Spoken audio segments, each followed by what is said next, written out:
we'll ask Pedram to unmute. Yes, hi, can you hear me? Hello. Yes. Yes. Hi, Pedram. So for those of you who are not familiar, Pedram comes to us. Just a moment.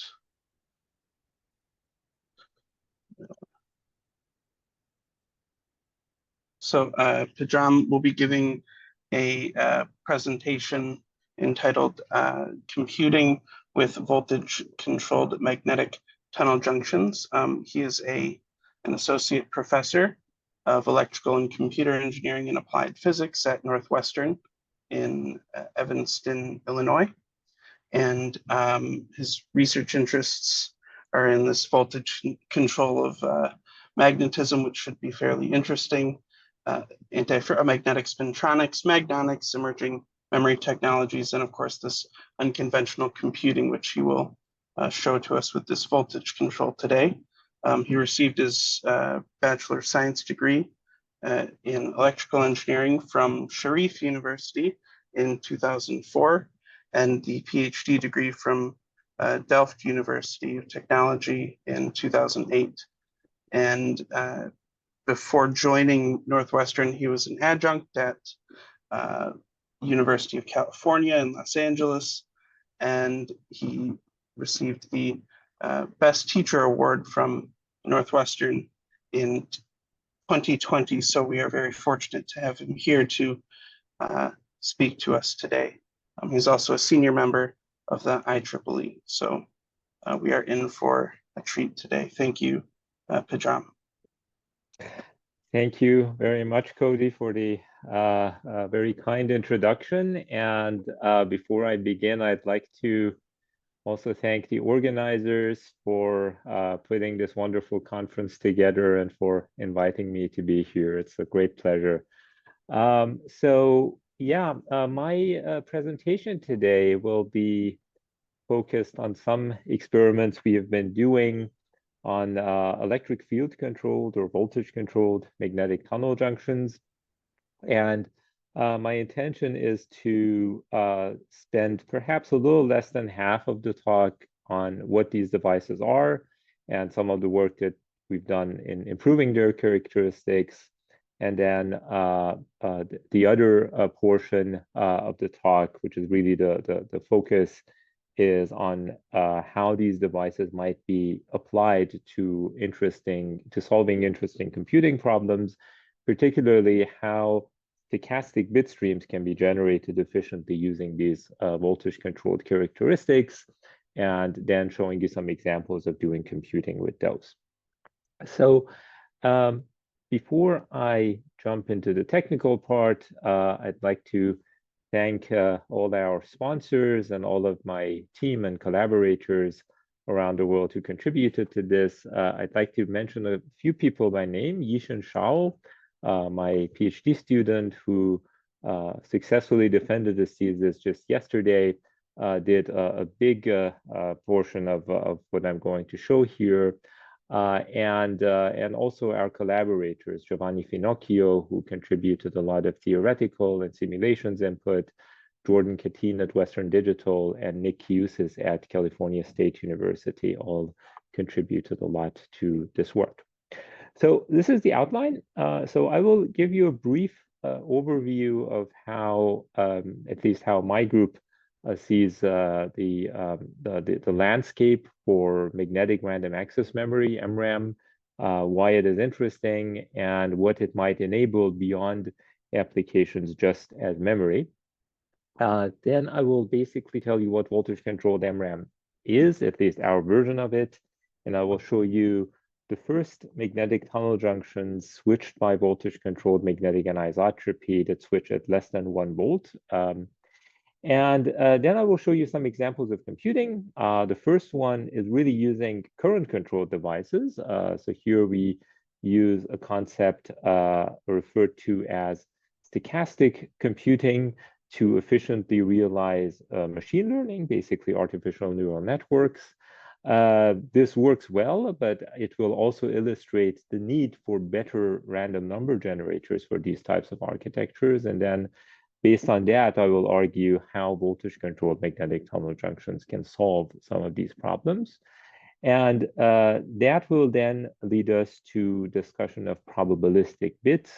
And I will show you how we realize these and how voltage-controlled tunnel junctions help in that realization. And as an example, I will show you integer factorization problems that we recently solved using these devices. The last bullet here is just an advertisement for our work on antiferromagnetic MRAM, which I will not talk about today, but is of course related. And I would be happy to chat with anyone offline if you're interested to know more about it. So why are we working in this field? I think you will probably hear a version of this also in several other talks throughout this conference. A lot of it has to do with the energy efficiency, or really lack thereof, in high-performance computing. So we all know our brains can do a lot of very interesting computing tasks. They do not need sophisticated cooling infrastructure. And they burn about 20 watts of power or so. If you compare that to more or less state-of-the-art hardware that is used for machine learning, that's shown on the right, these are examples of NVIDIA chips and boards that are used in data centers and in cloud computing. These things, one board easily consumes about 3 kilowatts of power. And then you need many of these boards, usually in a rack, to actually do useful machine learning tasks in the cloud. So this is extremely energy inefficient, many orders of magnitude more than our biological brains. And this is fine if you are dealing with really with cloud computing scenarios, for example, ChatGPT, which I have to mention since this is 2023. You know, you have in the cloud, you have, of course, a cooling infrastructure that can take care of the heat that is being generated. But this is not true in a lot of other scenarios where we would like to put AI or machine learning circuits, for example, in a car, or even more so in a wearable device or an implantable device. In these scenarios, you don't have that cooling infrastructure, and you may not even have the ability to provide all of that energy to your circuit, and so more energy efficient solutions are needed. So this leads us to MRAM. MRAM is a potential solution for this, basically at the minimum, because it can provide a much higher density embedded memory that can go on processor chips. So the state-of-the-art in that domain is called SRAM, static random access memory. It needs 6 to 8 transistors to store 1 bit of information. And therefore, it's very inefficient in terms of area. MRAM, by comparison, I'm showing this on the left here. It has a magnetic tunnel junction on top of a transistor. So you basically need only 1 transistor to realize 1 bit of information. This makes it denser, and therefore you can put more bits within the same chip area, which at the end of the day is limited by your manufacturing and lithography constraints. So this reduces the need to go off chip to read and write data, and this improves the energy efficiency of the system. So, so that's the use of MRAM as a memory, and there's a lot of work, of course, going on in that domain. How this thing is read out is based on a phenomenon called TMR, or tunneling magnetoresistance. You have 2 resistance states. The high resistance usually is the anti-parallel state, where your 2 magnetic layers are pointing in opposite directions. The other one is the parallel states, which provides a lower resistance state. There is an energy barrier separating these 2 states in the free layer, which is defined by the anisotropy of the free layer. If this energy barrier is large, that is what we like for memory, because it will basically prevent the bit from flipping thermally, and so it retains its information for a long time. However, we can also engineer it to be small intentionally in order to get stochastic characteristics out of this device. And in that case, you basically have a device that turns thermal noise from the environment, thermal energy, into an electrical signal. and it will basically be randomly flipping back and forth. And I will be talking about both of these scenarios. So the first one being switching as a memory, and then talking about the device as a stochastic bitstream generator. So if we think about the first use, basically using a one transistor, one magnetic tunnel junction memory cell, one of the problems we run into is that the current version of these devices, which is already entering production in all of the major foundries, requires a current to be passed through the tunnel junction by the transistor in order to switch its state. This works fine. However, if you want to switch fast, you also need more current, which means that you need a bigger transistor.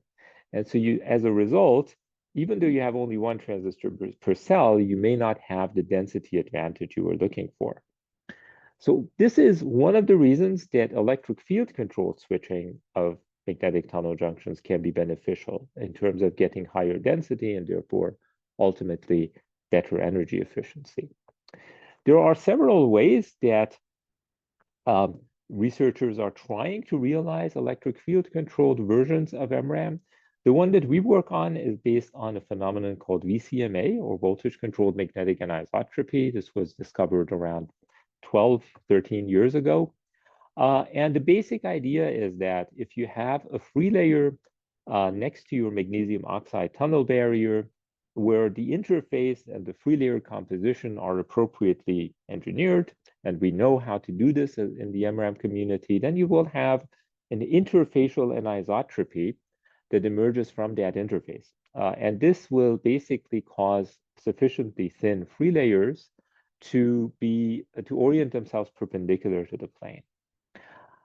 This is standard now for MRAM cells with perpendicular anisotropy. However, what VCMA does additionally is when you apply an electric field now to this device, you change the charge, the amount of charge at that interface, and this will in turn change that magnetic anisotropy which comes from that interface. And therefore, you can basically apply an electric field and make the film go from having a large coercivity along the perpendicular direction, really strongly perpendicular, stable bit, to going in plane and back just by an electric field. This by itself is not a switching mechanism. It only changes the anisotropy. However, you can use it to switch by 180 degrees if you time your pulse correctly. So in this case, basically what you do is you momentarily eliminate the energy barrier between the free layer states. Your magnetization will then go into a precession around an in-plane field that is usually externally applied or could be built into the device. And then if you time your pulse around the half precession period, then you will basically, once you remove the voltage, you will go back to having a large energy barrier, and you basically trap your magnetization in the opposite state. So you get 180-degree switching by a timed voltage pulse. This has been studied by several groups over the years, and I'm showing only a few examples of this, just to highlight that until recently, the state of the art of this of switching using this method was basically a switching voltage around 2 volts on devices of about 50 nanometers in diameter. This voltage is large compared to the logic voltage levels of logic transistors. And so we would like to reduce it. And what determines this voltage and what also determines the size, the minimum size of a device that you can switch, is really this VCMA coefficient given here, which is basically tells you how much change in the anisotropy energy density you can get for a unit of electric field. So we basically set out to increase this coefficient. And of course, the challenge is you have to keep all of the other parameters of the tunnel junction in place. It still needs to have a high TMR ratio and all of the other nice characteristics that are expected of an MRAM bit. So we did this work a couple of years ago now, and we published it last year, where we developed fully perpendicular magnetic tunnel junctions, where we basically modified the composition of the free layer, which is a cobalt iron boron alloy, but it has a somewhat different composition than usual ones. And we, in conjunction with basically having a capping, which is molybdenum rather than some of the more usually used capping layers for these materials. This combination, basically, particularly the presence of molybdenum, allows you to have an MTJ material that is stable at high annealing temperatures, easily above 400 degrees C. This is beneficial for the tunneling magnetoresistance ratio. It's also required for the more advanced semiconductor processes because the dielectrics that are deposited there in the back end of line steps need these types of temperatures.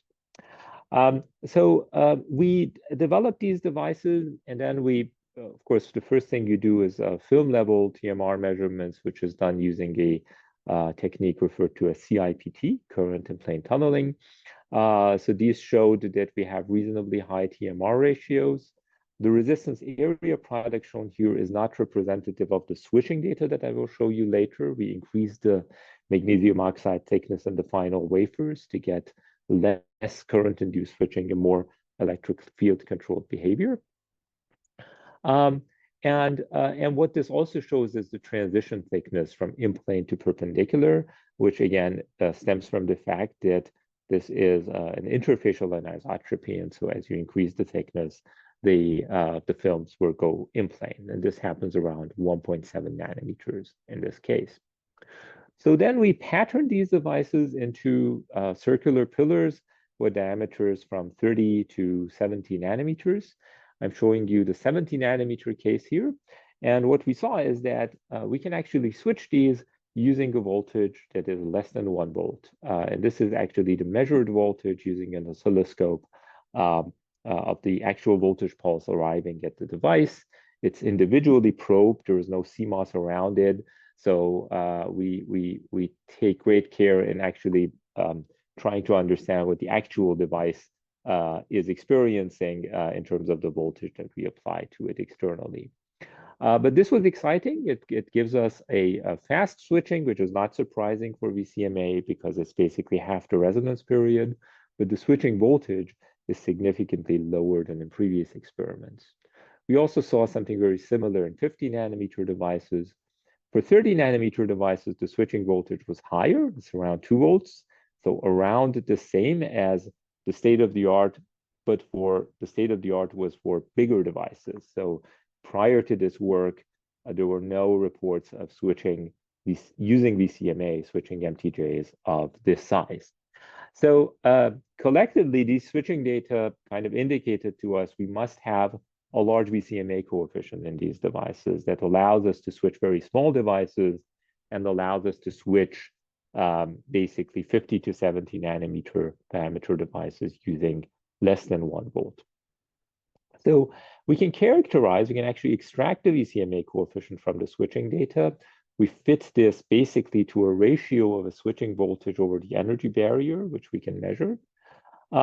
If you do this without taking great care in terms of calibrating the energy barrier, you will see basically an apparent reduction of the VCMA coefficient with MTJ diameter.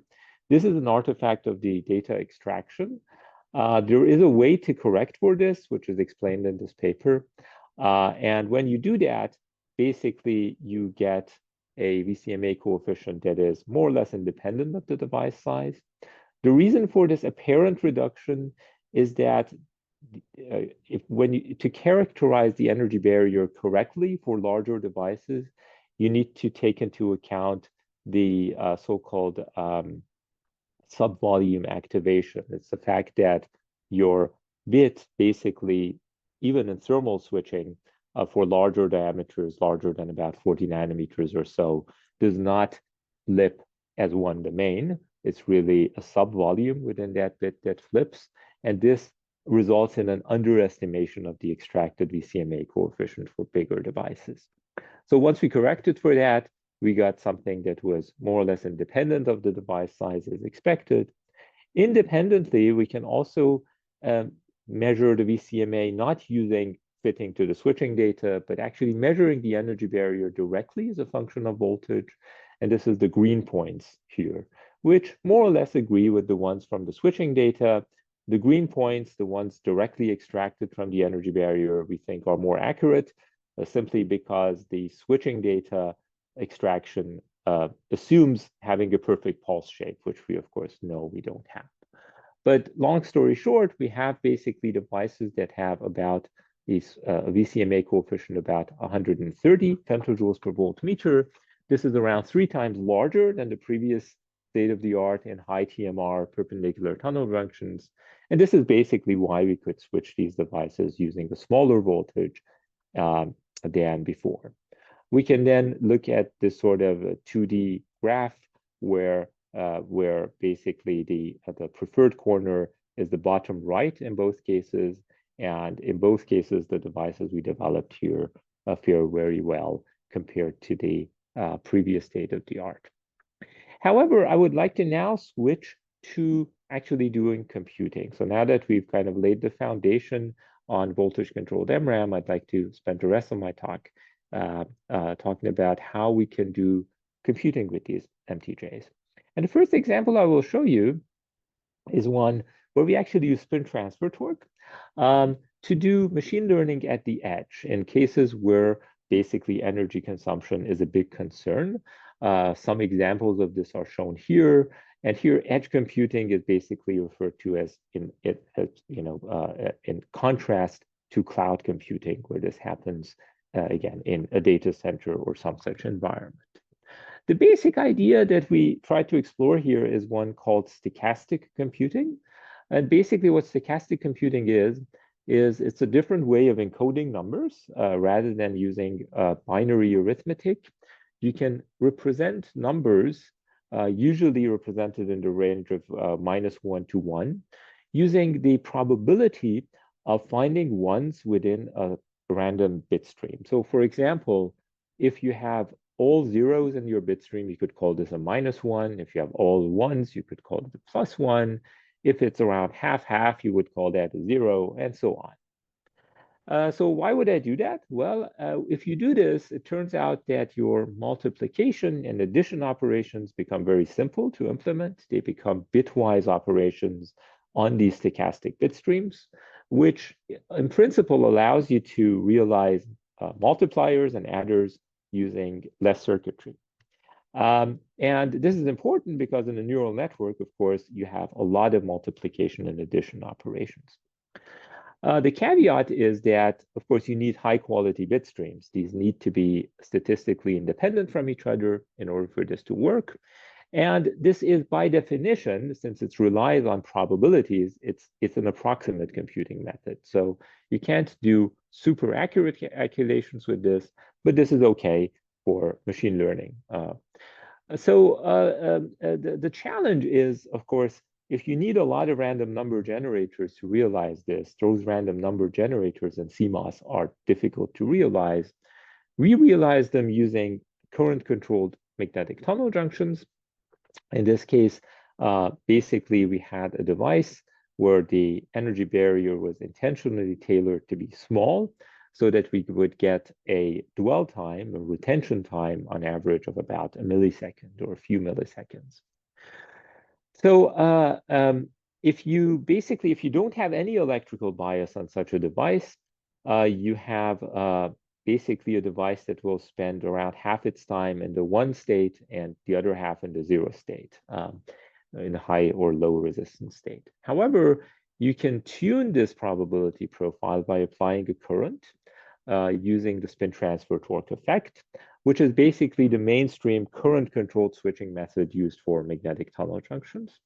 What this will do in a stochastic tunnel junction like this is it will tailor the probability so that your bit will spend more time in one state versus the other. And this is shown here. So basically, these are measured probabilities from bit streams, measured using 50 nanometer MTJs. And you can see that as a function of the bias voltage or bias current equivalently that we apply to the device, the probability goes from being all in the AP state to all in the P state and vice versa. And this then allows us to create stochastic bit streams that correspond to any arbitrary number we want in the range of -1 to 1. So with this, then we went ahead and implemented an artificial neural network. It was fairly simple. It used 6 magnetic tunnel junctions. 2 magnetic tunnel junctions were used to generate the bit streams encoding the inputs, and then 2 in each layer of the weights of the neural network. And with this, then we basically trained this and applied it to the MNIST dataset, which is basically a standard dataset for characterization or for classification of handwritten digits. And it worked reasonably well. So we could get around 95% accuracy using these experimentally generated bit streams. So we think this is very useful for applications in edge computing, mainly because, of course, it can result in lower energy dissipation and more compact circuits, but also interestingly, it allows you to adjust the accuracy and trade it off against energy in real time. Because basically, if you want less accuracy, you can do that by using a shorter bit stream. And in some cases, if you have basically an energy constraint environment where having less accuracy is okay, you can sort of tune this on the fly. So this was encouraging, and it was sort of our first venture into this domain of doing computing using stochastic tunnel junctions, but it also illustrated to us the limitations of this technique. There are 2 main limitations that I'd like to highlight. The first one is the fact that you have, let me go back here, well, you have an energy barrier that is small, right? And the faster you want this bit to switch back and forth, the shorter, in other words, the higher the random bit rate that you want coming out of this random number generator, the smaller this energy barrier has to be. So this causes 2 problems. First, it turns out that with perpendicular magnetic tunnel junctions that are the state-of-the-art for MRAM, it's very difficult to get to very fast stochastic bit streams. Basically, even if you reduce the energy barrier to very small, to a few KT values, the average dwell time actually does not reduce as much as you would expect. In-plane magnetic tunnel junctions are better in that respect, and there are several very interesting recent papers showing that. But in-plane magnetic tunnel junctions, of course, are not the standard type of magnetic tunnel junction used for MRAM today. The other problem is whichever type of tunnel junction you use, ultimately, you need to have a large number of stochastic magnetic tunnel junctions with very small energy barriers. And of course, these devices are not all going to be exactly the same, right? Once you make them on a wafer, there's going to be a distribution of those energy barriers. And this distribution has to be very tightly controlled so that the bit streams are generated in a reasonably similar bit rate. This is very difficult to realize in practice and creates a scaling challenge. So you can realize relatively small problems relatively easily, but if you try to really build much bigger versions of this, we think that this creates a scalability challenge. So we thought that perhaps VCMA offers a solution to that. So with VCMA, you can also generate random numbers. Here, the idea is very similar to the switching idea that I showed you a few slides back, except for one important difference. When we do switching by 180 degrees, we terminate the voltage pulse. We need to terminate it fairly accurately near the half precession period. However, what if we don't do that, right? What if we apply a pulse and we let it just sit there for a few nanoseconds, say 10 nanoseconds or so? Well, then the free layer will go through its damped precession and it will reach a new equilibrium, which is going to be in plane. It's basically the new single energy minimum that is present in the presence of voltage.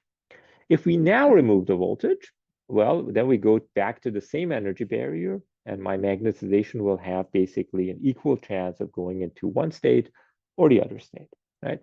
So with this, we can then generate random bits on demand every around 10 nanoseconds or so. So this is much faster than the previous case that I showed you. And more importantly, it does not rely on having a small energy barrier at all. And so these could be, in fact, magnetic tunnel junctions that are very similar to those used for memory. They can have large energy barriers in the absence of voltage. And all you do is you apply a voltage and they will generate a random bit on demand for you.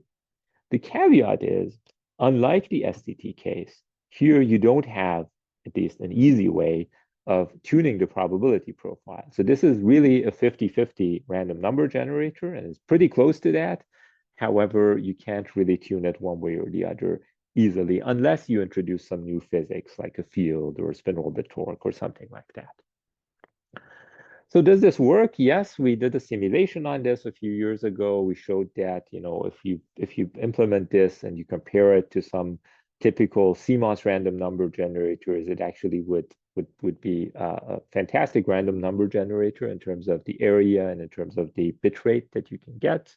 And of course, it's a true random number generator because, again, it's randomness comes from the thermal energy in the environment. It's not a pseudo random number generator. How do we know that? Well, there is a test provided by NIST that random number generators have to pass in order to claim that they are truly random. We basically measured bit streams generated in this way using VCMA, and we can show that for long enough bit streams, they do pass the NIST test. Here, these data are, I believe, from a bit stream with a length of over 20 million bits generated using VCMA, using 10 nanosecond VCMA pulses on the magnetic tunnel junction. Okay, so we have a random number generator. What can we do with this? Well, one of the things that we can do is now a different set of computing problems compared to the ones that I showed you before, which broadly are referred to as probabilistic computing. And we've seen in the community, spintronics community, many really interesting works in this area in the past years. The basic idea here is the following. Suppose I had a bit where the bit is fluctuating between 1 and 0. As we saw, one way to realize this is using a magnetic tunnel junction. So it spent some time in the state 1, some time in the state 0. And we have a network of these bits. So they basically have some feedback, some interconnection between them, defined by this J and H matrix here, right? Then the overall energy is given by this Hamiltonian here, which depends on the states of these bits and depends on the way they are interconnected. Mathematically, I can show this bit in this form. There's basically a random number uniformly distributed between the range of -1 to 1, and then a hyperbolic tangent on top of that, which is basically, in the previous case, the STT that we applied, right? Shifting the probability one way or the other. I can map a computing problem onto this network by designing the J and H matrices. And then if I allow this system to evolve in time, it will basically try to go towards its energy minimum. If I engineer this energy landscape correctly, that energy minimum will correspond to the solution of my computing problem. So computing in this case becomes a question of how to engineer this energy landscape in order to get to that solution with high probability. I would like to highlight here that these two parts of this, the random part and the nonlinearity part of the probabilistic bit, can be realized using one device, as we did in the case of STT a few slides back. In the case of a CMOS implementation of this idea, which you can also do, and I'm showing you here one result from the group in Santa Barbara last year, you can realize both of these in CMOS, of course, using a CMOS random number generator and a lookup table. What we are proposing and exploring here is to do only the random number generation using VCMA devices, and to implement the lookup table using CMOS, not using any spintronics. And we think that this is in principle the most scalable way of doing things, because it alleviates the need of having a CMOS random number generator, which is notoriously difficult to do and very area and energy inefficient. However, the nonlinearity part, which is very difficult to reproduce among different MTJs, the slopes of those current versus probability curves that I showed you a few slides back, this can be much more reproducibly and reliably realized in CMOS. So the basic idea then is the random number generator can be realized using VCMA bits. They generate a random bit stream. And then I have a lookup table that turns this into basically a probabilistic bit. It's a hybrid VCMA MTJ CMOS probabilistic bit. That's the basic idea. And therefore, it's okay to have 50% random number generators. You don't need to have that probability tuning anymore. Okay, so how do we solve actual problems? I will show you only one example, and this is the one of a factorizer. Before we get to the factorizer, I will show you an invertible AND gate. So conventional logic gates function only in one direction, right? You set the inputs, you get an output that corresponds to those two inputs. If you implement gates using this probabilistic computing paradigm that I showed you before, however, you basically have a complete equivalence between inputs and outputs. In other words, you can set any combination of inputs and outputs to some values that you want. And the other terminals of this circuit will basically rearrange themselves to whatever arrangement corresponds to the energy minimum defined by the energy landscape. This allows you to build gates that work one way or the other. For example, here I'm showing the AND gate realized with experimental VCMA data. We clamp the output to 0. The inputs will spend time equally among the 3 states that are logically consistent with a 0 output. On the other hand, if we clamp the output to 1, the inputs will spend their time almost entirely also in the 1 state, which is logically consistent with that. Okay, so that's kind of cool. This allows you, however, this gives you a building block to make much more interesting circuits. A lot of these difficult computing problems, for example, factorization, are easy to solve in one direction, but difficult to solve in the opposite direction. It's easy to multiply numbers. It's difficult to factorize them. So if you have invertible circuits built out of invertible logic gates, you can basically have an invertible multiplier, which is the same thing as a factorizer. In this paper, which appeared a few days ago, we show basically this and more details on implementing factorizers using VCMA. And we also show a 40-bit factorization for the first time. So this is a relatively large number for papers in this community. I believe the largest published to date. It's still a far cry from actually being of practical relevance, but I think it shows a direction of if you had large VCMA-controlled MTJs, what types of computing you could do with that. I will not spend more time on this, but we also realized recently physically unclonable functions is another example relevant to security applications based on VCMA. And I will leave up the summary slide here because I think I'm, if I look at the timer, yes, I'm out of time. So I will leave more time for the Q&A then. Thank you all for your attention. Thank you very much, Pedram. I found this work quite fascinating, especially just what you're able to accomplish with, currently available technology, especially this 40-bit factorization. I'd like to open the floor to some questions. As I said, please use the reaction to raise your hand, and I will allow to unmute. We have Fen Shu, who is asking to ask a question. Yeah. Please Hi, go ahead. Dr. Khalili. Thanks so much for the talk. I have one question about the VCMA-MRAM part.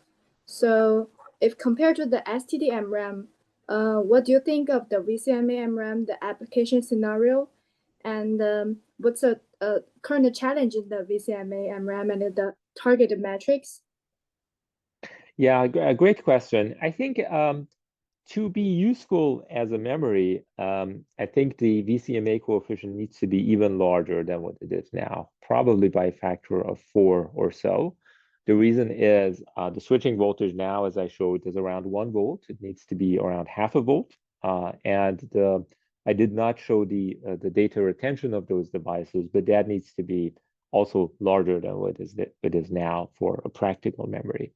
The biggest challenge, I think, is the write error rate. And this partly will be addressed by having a higher VCMA, but only partly. Some of it is also due to the fact that it's a timing-based switching technique, and therefore reducing the error rate is very, very challenging. So my own view of that is that it's at least using materials that are being explored now, it's very challenging to build a useful memory out of this. But I think the real biggest potential for these devices is actually in the probabilistic computing domain, because they are fantastic random number generators. And then we have Ghulam Marshad, who will, or was there a follow-up by Fen Shu? I know I have to allow you to unmute. Yeah, I'm unmuted. Okay. Okay. Hi, Professor Khalili. It's a great talk. So I have a question for this super paramagnetic junction part. Like in theory, like people say this 1 kT, 2 kT magnet, but since you are predominantly an experimental group, like how low is the low barrier magnet with respect to this experiment thing, and what type of MTJ you are using? What are the energy barrier? Yeah, so I think the MTJs that I showed there, the energy barrier was not that small. It was, I think, less than 15 kT, maybe 13, 14, something like that, which gives you a retention time around milliseconds. It's very, very slow as a random number generator. You are correct. I mean, in theory, you can get to 1, 2, 3 kT. In fact, you can make devices which have very small energy barriers. But the challenge there is that, and this has been shown, that with perpendicular magnetic tunnel junctions, even if your energy barriers are that small, your bit rate is actually not what you would expect simply from that Arrhenius law. So your attempt time actually ends up being larger than you expect. And the other problem, I think even the more important problem than that, is you cannot really realistically build, say, millions of MTJs which all have an energy barrier of 1 kT or 2 kT. There is going to be a distribution around that. And it's very, very challenging. It works for a few MTJs that you select, but for a large number, relying on having a very tight distribution around a very small energy barrier, I think is a very big manufacturing challenge. Yeah. Thank you very much.